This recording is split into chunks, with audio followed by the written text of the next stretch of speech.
తాత, ఆంజనేయ స్వామికి కూడా ఎవరూ లేరు కదా మనలాగే. అంత పెద్ద బలవంతుడిని రావణుడితో ఎలా పోరాడాడు?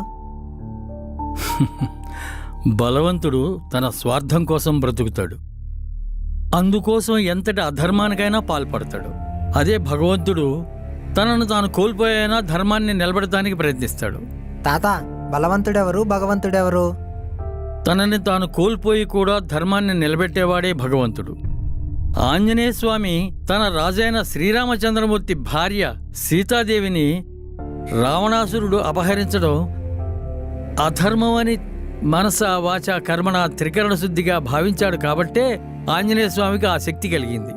మనకు అపకారం చేయకపోయినా ఇతరులకు అధర్మం కలిగించే వ్యక్తిని, అతన్ని ఎదిరించాలనుకునే వ్యక్తికి ఎనలేని శక్తి వస్తుంది.